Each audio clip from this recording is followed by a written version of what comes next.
Good morning, everybody. Welcome to the head and neck block of the CAGLA conference.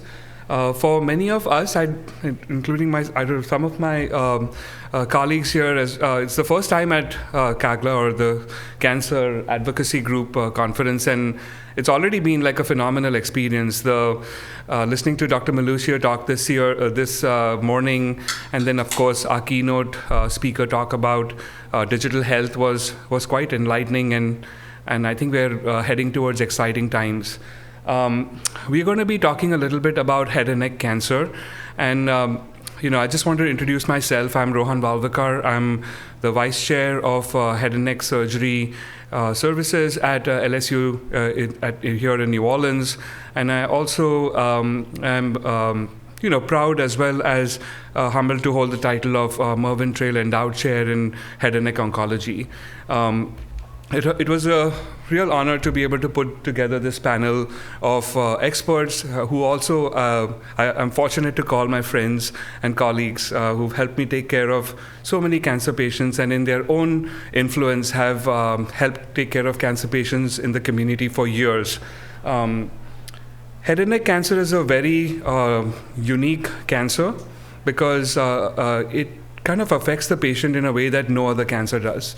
Okay, it affects the way people communicate with their families. It affects your ability to do things that you take for granted, like eating, swallowing, tasting food, breathing, and so it's highly complex. And the treatment of this cancer is also complex and involves multiple disciplines.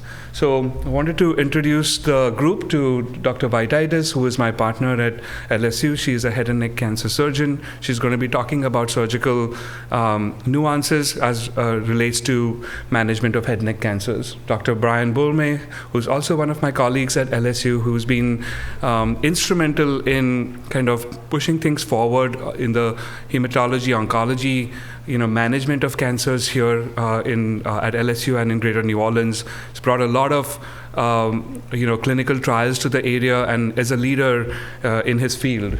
Dr. Wang, who is a radiation oncologist at Mary Bird Perkins Cancer Center. Dr. Wang and I have worked together for many years, and I can tell you she's one of the most brilliant people I've met. She is an extremely good radiation oncologist, and I'm really excited to hear her talk as well.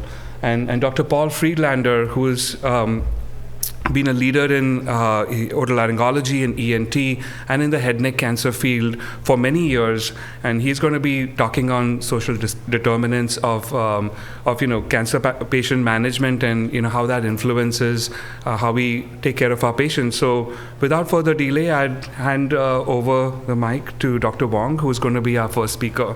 And just from a housekeeping perspective, we will go through the talks first, and then if there are questions, we can hold the questions towards the end. We'll just have a quick little panel, and if there are any questions, we can address those at that time. All right, thank you so much. Good morning. Thank you for that introduction, Dr. Valvakar.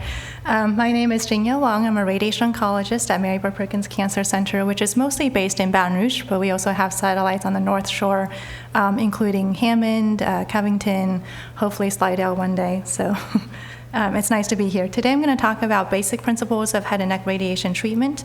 I have no disclosures.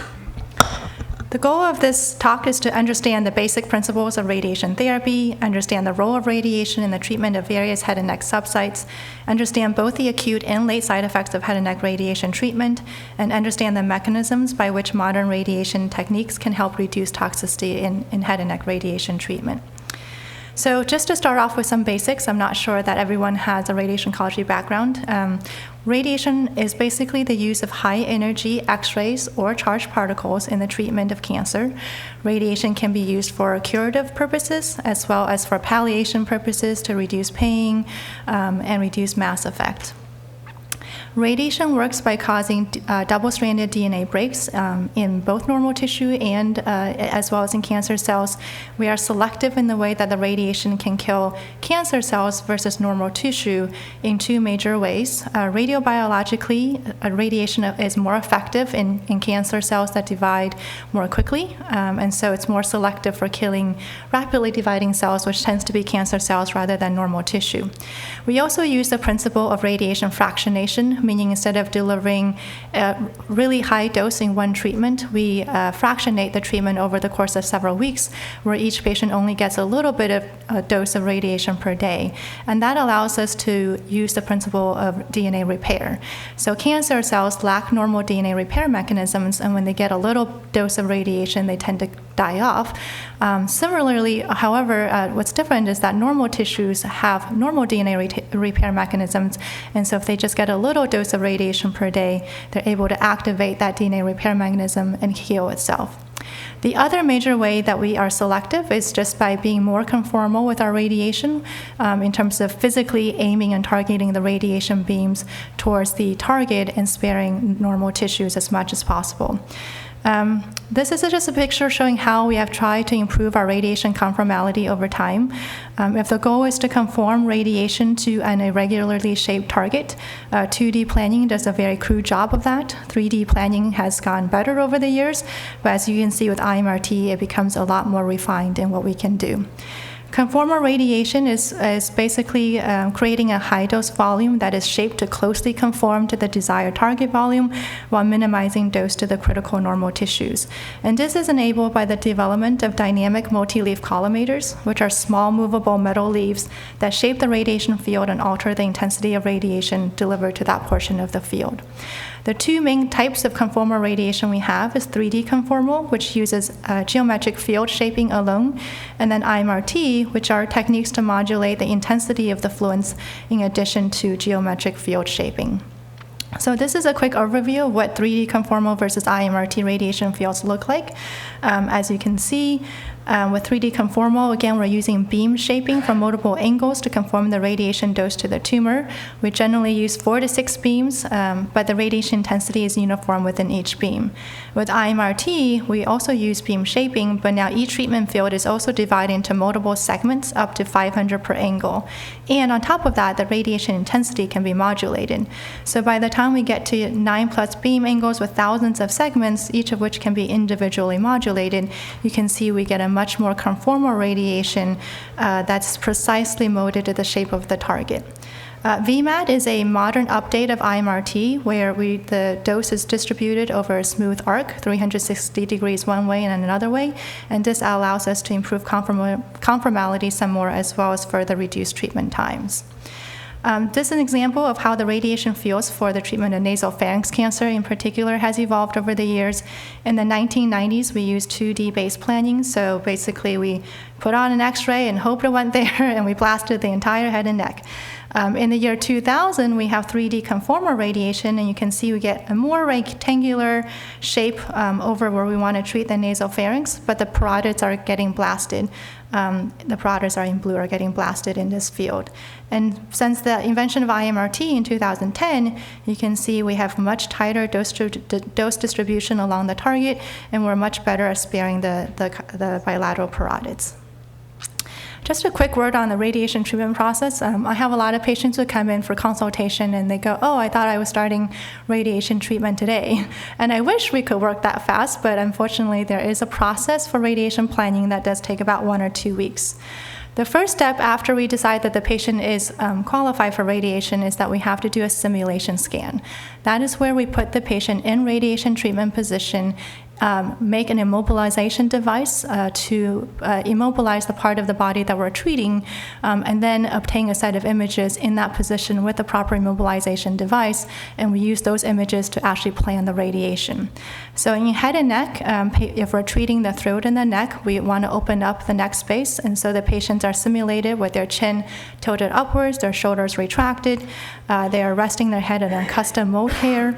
that is reproducible for the patient, and we generate a custom thermoplastic mask that is conformed to the shape of the patient's head, neck, and shoulders. We also use various mouth devices like stents to deviate normal tissues away from our radiation field. So if we're treating ipsilaterally, we'll use a stent to deviate the tongue to the contralateral side. If we're treating the nasopharynx, we'll use a mouth opening tongue depressing stent to open up the oropharynx space and depress the flora mouth away from the nasopharynx. And then we'll obtain a set of images in that treatment position and use those images to plan the radiation. Once we have those images, the radiation oncologist has to take those slice of images and actually draw on each slice where we want the radiation to go and not want the radiation to go. The first thing we draw is the gross tumor volume, so that is where we actually see the cancer, and that is based on usually fusion with a contrast scan, a PET scan, an MRI scan, as well as our physical exam. The CTV is basically the clinical target volume.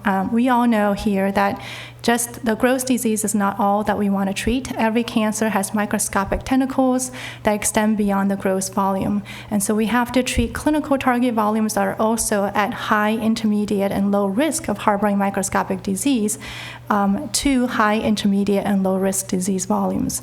So the high risk CTV1 is basically the gross disease plus margin, and we assign that the highest dose in oropharynx cancers, that would be 70 gray.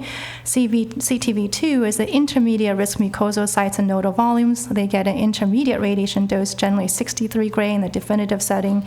And CTV3, which is shown in yellow, is generally the low risk area that still harbor microscopic disease and usually includes uninvolved nodal regions. And that gets the lowest dose, which is generally 56 to 57 gray in 33 to 35 fractions. Once we finish the radiation contouring ourselves, we turn the radiation plan to a team of dosimetrists. They're like the little wizards behind the curtain. They run the programs and the softwares to make what we do deliverable by the radiation machine, and they turn around a radiation treatment plan. That plan looks like a topographic mountain map, but instead of different heights, you see different radiation doses that are shown in different colors. Then the radiation oncologist is evaluating that plan to see if it's acceptable for delivery. The first thing we look for is what is the target coverage? Are we appropriately covering the gross disease and the clinical target volumes we discussed? Generally, we want to see over 99% coverage of the gross tumor volume and over 95% coverage of the planning target volume. And then once we know that the gross disease has been covered, we want to make sure that the normal tissues aren't being overly damaged by the radiation. So, for example, in this patient where we're treating the nasal cavity and sinus, we want to make sure that the optic nerves in the eyes and the retina and the brainstem and the chiasm are all under known normal tissue dose constraints so that we have low risk of permanent damage. Those dose constraints, we look at point maximum doses. We also look at mean doses. We also look at volumetric parameters, so a certain volume of an organ receiving a certain gray or higher has to be less than a certain percentage of that organ as well. Once we accept the radiation plan, then it goes through some VA QA processes with the physics department, with our other colleagues, and then the treatment is ready to go. Radiation is, unlike chemotherapy, is delivered every single day, generally Monday through Friday. They do get the weekends off for the normal tissues to repair. Once we start treatment, we also do something called daily image-guided radiation treatment. We do not deliver radiation blindly, hoping that it works. So with each fraction radiation treatment before the patient is treated, we get usually a cone beam CT scan, low-dose CT resolution, make sure the anatomy hasn't changed, that the target is on the right area before we turn on the beam. Once the patient starts, especially head and neck, we explain over and over again that it's important not to have treatment breaks. And this is because of many studies showing that cells do repopulate between each radiation fraction, and we can lose tumor control. Okay, so now that we have a general understanding of radiation, we're just going to start diving into the nitty-gritty of how radiation treatment is used for every disease site. So we all know what oral cavity is. It's the front oral part of the mouth away from the deep throat. Oral cavity cancers are primarily a surgical disease, and this is because of various studies like this one showing that if you try to treat oral cavity cancers with definitive radiation, the local control is less than 20% over the years as compared to upfront surgical approach. In addition to that, if you try definitive radiation treatment, the toxicity is extremely high because of the location of the normal tissues, and that includes an up to 20% risk of both bone and soft tissue necrosis and a 10% risk of needing a long-term feeding tube. So we reserve radiation for post-op purposes, unless the patient is unresectable or have a medical contraindication. So what are the indications for post-op radiation? These are based on RTOG and EORTC trials. So intermediate risk patients include those with T3 or T4 disease, closed surgical margins, perineural evasion, lymphovascular evasion, 2 or more positive nodes. Indications for post-op radiation with concurrent chemo includes positive margins or extranodal extension. That being said, there are a lot of things we still don't understand yet. For example, is there a difference between patients with low-level neck nodes versus higher-up neck nodes? Should those be treated differently? Is all PNI LVSI the same? Can patients with just focal PNI of a small nerve caliber rather than extensive LVSI, can they be treated differently than patients with more focal disease? In terms of whether concurrent chemoradiation is given, we're now looking into, is all extranodal extension the same? Can patients with HPV-positive disease with less than 1 millimeter of extranodal extension, do they really need chemotherapy on top of radiation treatment? So that is still all part of our clinical trials. One thing from a radiation oncologist viewpoint is that it is really important for us to assess all surgical patients up front before they undergo surgical resection. And that's because there's a lot of factors related to the tumor that we can't necessarily see on the scan. For example, a lot of tumors have erythema and induration. There's tethering. Sometimes there's cranial nerve deficits that we just don't know unless we've examined the patient. And so if the cancer is already gone, we wouldn't be able to make sure we accounted for those tumor characteristics and the extent of that cancer pre-surgery. So we like to see the patient up front, document a detailed physical exam, and then once the patient comes back after surgery, we're not guessing as to what the extent of the tumor is. We also want to work closely with our surgeons to kind of delineate what their surgical fields would be, because it does impact our radiation field. For example, like where's the flap, how big is the flap? We generally have to treat the entire flap to account for microscopic disease. What is the extent of the incision? Because this is becoming a little more controversial, we often do still radiate the extent of the incision to make sure there's no cancer cells seeding along that incision. And so if you know the patient can be a candidate for ipsilateral radiation, it'd be important to tell your surgeons to be careful and make sure that the incision doesn't cross midline, because then we would end up having to chase the contralateral side as well, and that impacts our radiation field. In terms of volumes and doses, most oral cavity structures are midline, and post-op radiation generally includes coverage of the oral cavity and the bilateral necks.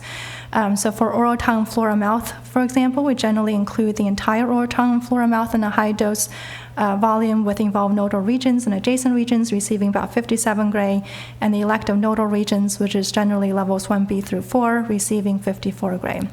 For retromolar trigone, lateralized gingiva, and buccal cases, if they're well lateralized, we can consider treating those ipsilaterally. This is an example of a patient with oral cavity cancer, and as you can see, the majority of the flora mouth is inside the radiation field, along with the bilateral neck. There's a lot of future directions in terms of treatment of oral cavity that we don't know yet.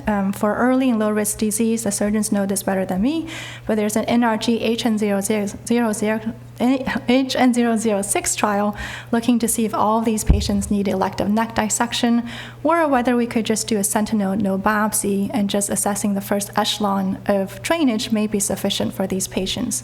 For intermediate risk patients, meaning pretty much anyone that doesn't have positive nodes or extranodal extension or positive margins, so if they have PNI, LVSI, single node, multiple nodes, T3, T4 disease, and etc., is post-op radiation alone really sufficient? RTOG 0920 randomized these intermediate risk patients to post-op radiation plus or minus cetuximab, and the results were presented at ASTRO last year. Interestingly, there was a trend towards improvement in 5-year overall survival from 69% to 77% with the addition of cetuximab, but this was not considered statistically significant because of fewer deaths than anticipated. However, there was still a statistically significant improvement in the disease disease-free survival from 64 to 72% with the addition of cetuximab. So it makes you wonder for our young patients who have multiple of these intermediate risk factors and not just one, whether we are under-treating some of these patients who would benefit from concurrent systemic therapy. Because the cetuximab did not show an overall survival benefit, the next trial looking at this question is using our standard of care, which is cisplatin. So ECOG 3132 is an ongoing phase 2 study looking at intermediate risk oral cavity patients who are then randomized to radiation versus radiation plus cisplatin. So I am personally eagerly awaiting the results of this trial to see if we need to escalate some of our treatments for intermediate risk patients.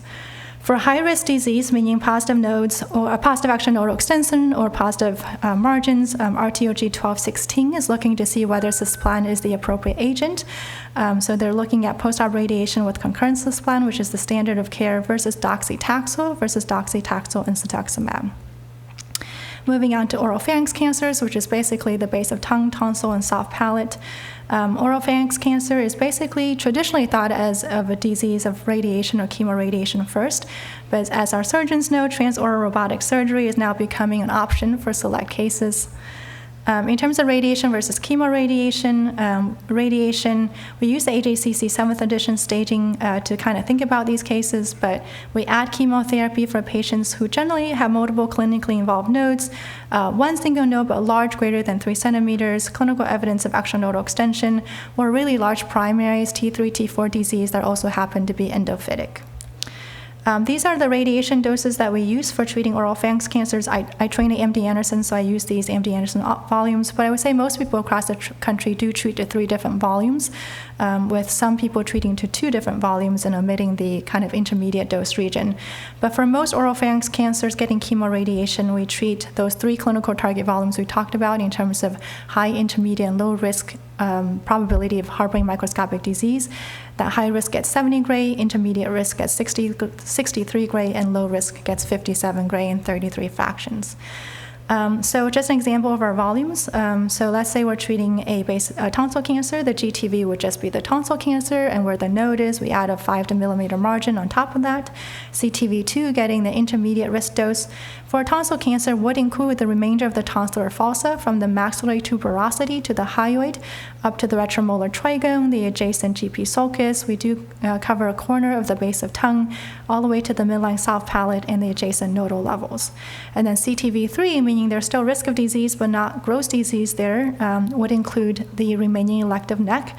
And the N0 neck, that would include drainage to levels 2 through 4, as well as the lateral retropharyngeal lymph nodes. This, for example, is a radiation field for a tonsil cancer. In green, you see the gross tumor volume. That is the tonsil cancer. CTV1, getting the high-dose radiation, is basically just a GTV with margin, and that is getting 70 gray. Blue is the intermediate risk disease that's getting 63 gray. You can see it's expanded to include more of the ipsilateral base of tongue, the GT sulcus, and heading more towards the retromolar trigone. We're also including the rest of the neck adjacent to the gross nodal disease.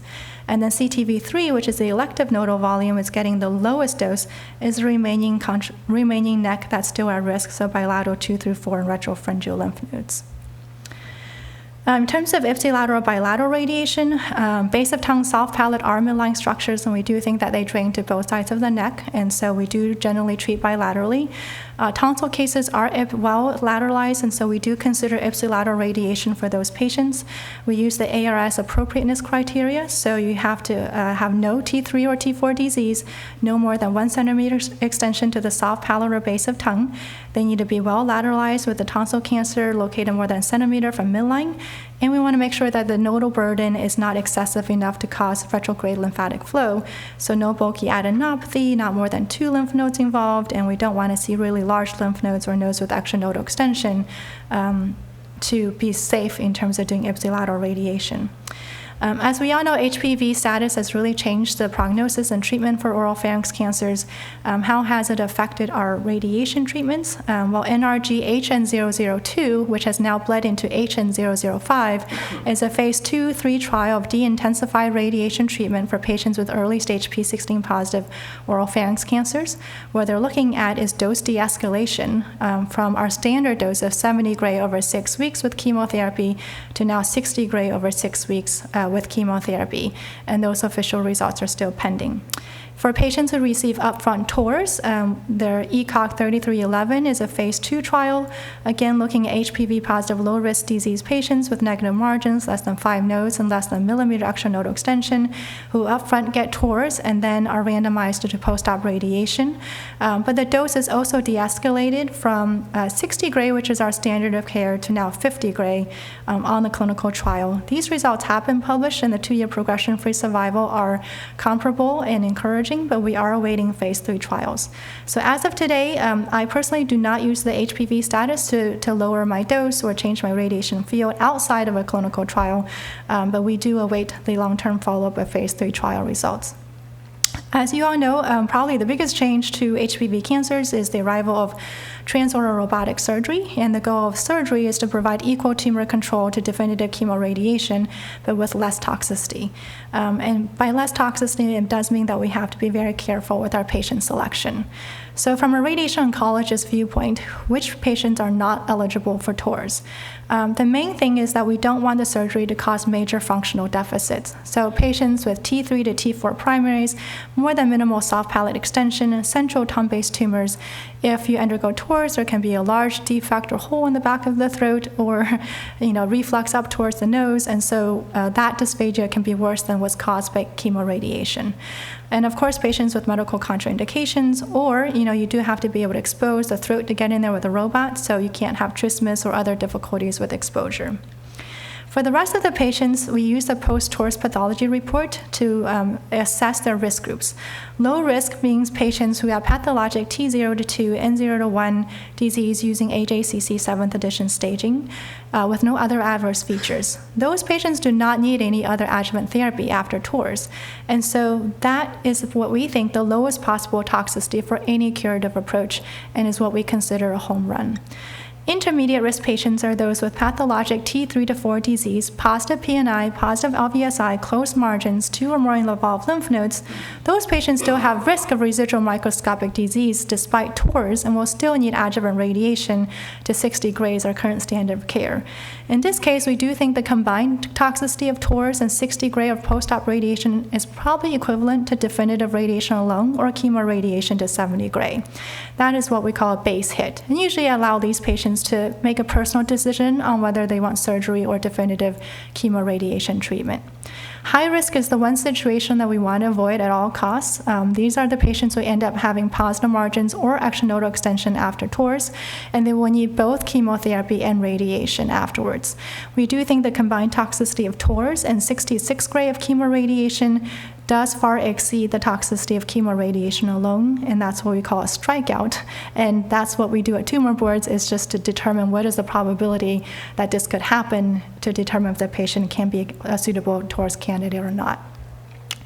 Moving on to nasopharynx cancers, this is primarily a radiation therapy disease. T1N0 is treated with radiation alone. All other stages are treated with chemoradiation.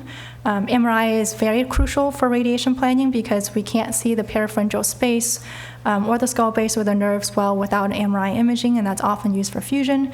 We treat 70, 63, 57 gray. The CTV1 is the primary tumor. The CTV2 does include a portion of the nasal cavity, maxillary sinus, the retropharyngeal regions, and the clivus. And CTV3 is the elective neck, which is usually levels 2 through 5, as well as the retropharyngeal lymph nodes. In terms of future directions, most locally advanced nasopharynx cancers are now treated with induction chemotherapy followed by chemoradiation. But there's still a lot of toxicity to this approach and poor compliance. And so this is a study that came out from China looking at induction chemotherapy, whether we can just then follow with radiation alone as compared to chemoradiation, which is still currently the standard of care.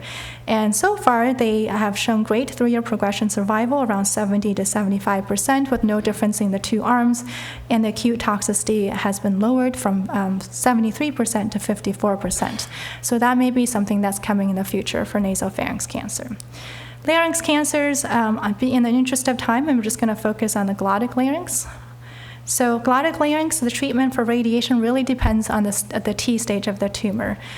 For most head and neck cancers, we treat at a standard dose per fraction. That means usually 2 gray per fraction.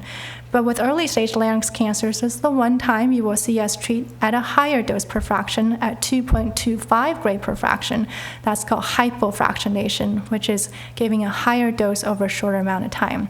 And that is because of this Japanese trial showing significantly improved local control with a hypofractionated approach at 2.25 gray per fraction rather than standard fractionation. And so all T1 and T2 tumors are treated at 2.25 gray per fraction rather than our standard. The standard field for treatment of larynx cancer is still 3D conformal, where you can see most of the larynx and level 3 neck is inside the radiation field. MD Anderson were the first ones to publish trying to do larynx treatment with more conformal IMRT. As you can see, the high dose is now focused on the larynx with sparing of the bilateral neck and the carotids. And the goal was to spare the carotid to reduce future toxicity. However, this has really kind of come into controversy recently because of an NCDB study published in 2021 comparing IMRT versus 3D conformal radiation for early-stage larynx cancers. Surprisingly, they found an improved overall survival for patients treated with 3D conformal radiation rather than IMRT, and we don't understand why. We don't know, with IMRT, we are perhaps missing 4 to 5 centimeter strip of the level 3 neck, and maybe that's why we're seeing less disease control. Other people don't believe that because if we have true glottic disease, the risk of microscopic nodal disease should be less than 5%. The other issue is, there is a lot of laryngeal motion that many radiation oncologists may not account for, especially with swallowing. With IMRT, more focal techniques, perhaps we are missing some of that motion and some of the larynx is out of the way of our field. So we don't understand it, but that's still under investigation. That has not stopped other radiation oncologists of making the radiation field even smaller, potentially for the future for early-stage larynx cancer. So this has been talked a lot in many of our meetings where if you just have T1A disease, perhaps instead of treating the whole larynx, we can just treat a single vocal cord. And that is based on some retrospective studies showing pretty good local control at 2 and 5 years. With less acute toxicity and improved voice quality and decreased dose to the internal carotid and less risk of internal carotid stenosis. So we are awaiting the results of the VOCAL trial, which is a phase 2 trial comparing radiation to the whole larynx versus radiation to single cord alone. This is being given at a standard dose per fraction. We're also looking at doing hypofractionated, higher dose over a shorter amount of time, and the more extreme version of that is called SBRT, or stereotactic body radiation, giving higher dose over a shorter amount of time for a single vocal cord. So far, the results show excellent local control, but there were 5 cases of laryngeal radial necrosis in the study, and so the jury is still out. T3 glottic is you can treat with surgery followed by adjuvant therapy or larynx preservation approach with chemoradiation. T4, as we all know, is a surgical disease, and that's because it started in the VA larynx trial where T4 cases, patients still who had chemoradiation, 56% of those patients still required a salvage laryngectomy. And this was confirmed by modern studies, including an NCDB analysis showing significantly decreased overall survival, 61 months versus 39 months with a non-surgical approach. On top of that, there's MD Anderson studies showing that if we try to preserve these patients' larynx with chemoradiation, not only is the outcomes worse, but the toxicity is extremely high with a high rate of aspiration, high rate of dysphagia, long-term PEG involvement. So in fact, at 5 years in that MD Anderson study, only 32% of the patients were alive without a PEG tube and without a tracheostomy. So we try to encourage our patients to do surgery. If they don't, we also warn them that if the recurrence happens, it may not be salvageable and may be too late. For post-op radiation, we give 60, 50, 750 for gray and 30 fractions. I'm sorry. Okay, so skin cancer. Just a quick work on skin cancer. Surgery is what we often do, but upfront radiation, in case there are any dermatologists in the room, can be very effective cosmetically for cancers on around the nose, the lower eyelids, and the ear, where we can achieve better functional outcomes. So this is an example of a patient with a squamous cell cancer along the malar cheek, and you can see before radiation and after radiation. This is of the scalp before and after radiation. This is a squamous cell cancer of the nose before and after radiation, basal cell cancer of the ear before and after radiation. Okay, I'm going to try to use the next 2 to 5 minutes to talk about side effects because it's very important. So we all know that chemoradiation is probably the most toxic treatment we have for head and neck cancer compared to other disease sites. Over 90% of patients have high-grade toxicity, and that includes mucositis, xerostomia, dermatitis, and then late side effects like neck fibrosis, trismus, dysphagia, osteoradionecrosis, brachial plexopathy. And so we have looked at various studies for the 2 main side effects, xerostomia and dysphagia. Xerostomia, we thought with IMRT and we spared the protists that everything would be fine. But interestingly, doing that didn't always improve patient-reported outcomes of salivary flow. So then we realized that there are other major minor salivary glands that contribute to unstimulated salivary flow, and that includes the submandibular gland, minor and sublingual glands. And so now we also contour the submandibular gland and try to keep a mean dose coverage on that in order to help reduce the risk of xerostomia. Dysphagia is the other major risk factor that's really associated with patients described quality of life after chemoradiation. And again, for a while we thought maybe swallowing was just the esophagus, but turns out it's not. There's many other structures associated with swallowing, including the pharyngeal constrictors, the floor mouth muscles, the cervical esophagus, and the larynx. So this is a diagram showing how with the mean dose of, the higher the mean dose of the supraglottic larynx, the higher the risk of aspiration. And so we also contour the larynx and make sure we keep a mean dose to the larynx to avoid aspiration issues. So with modern radiation treatment, we don't just contour the esophagus and parotid and say it's done. It's becoming more and more complex. We look at a number of structures that are contoured out, including the anterior and posterior oral cavity, the base of tongue, the pharyngeal constrictors superiorly and inferiorly, the larynx, the supraglottic larynx, the parotids, and the salivary glands, and we have to keep all of our doses and volumes low to those areas to reduce long-term swallowing dysfunction and dysphagia. A quick word on proton therapy. A lot of patients ask, well, about protons is any better? Proton is a charged particle compared to photons, and the theoretical benefit is that when the radiation is deposited at a certain depth, there's a Bragg's peak, and then after that, there's a very rapid dose drop-off. And so as compared to X-rays, where the dose is targeted, but then there's less rapid dose drop-off. And so theoretically, protons is supposed to result in less low-dose spill to the surrounding normal tissues. So if you look at the case of a post-torus tonsil case, this is patients getting photons versus protons. You can see that the protons is sparing this anterior part of the oral cavity with a low dose. That is great dosimetrically, but so far that has not translated to any clinical differences in the patient's objective symptoms, both acute and late. So the jury is still out, but I do think protons are helpful for ipsilateral cases to spare the other side, as well as for skull-based cancers to avoid the optic structures. So quick work, other things we're looking at in terms of reducing toxicity, is reducing radiation dose. So we talked about NRG HN005. For HPV-positive cancers, lowering the dose from 70 gray to 60 gray. For TORS, we talked about ECOG 3311, trying to lower post-op radiation doses. This is a Mayo Clinic DART study that's even looking at lowering the doses even further after surgery to 30 to 36 gray. And we also are looking at reduction in radiation volume. Can't we always treat the primary and the neck at the same time? Is it possible to avoid treating the neck if it's no negative? Similarly, if the primary is resected negative with no adverse features, can we not treat the primary but still treat the neck? This is a study from UPenn combining the both concepts. They're asking for HPV-positive tumors after TORS, can we lower the post-op dose to 50 gray, and if the primary is small with no other adverse features, maybe we can also avoid treating the primary. And last, I promise I know I'm over time, but not least, the one thing we have that's really exciting is adaptive radiation treatment.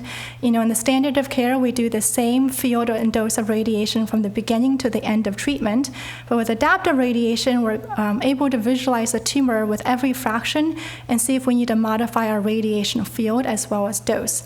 And that's enabled by something called an MRI Linac. And we have a new one at Mary Bird Perkins, which allows us to treat the patient, but also have MRI quality images on every day of the patient's treatment, where we can visualize the tumor and the normal tissues. So if we can see that the tumor is shrinking, perhaps we can shrink the high-dose field away from the normal tissues that day, or if we see the patient's anatomy is changed, we can modify the radiation plan same day and continue radiation. So that is something that's in the future works and is very exciting. And that's it. Thank you. I'm sorry for going over time.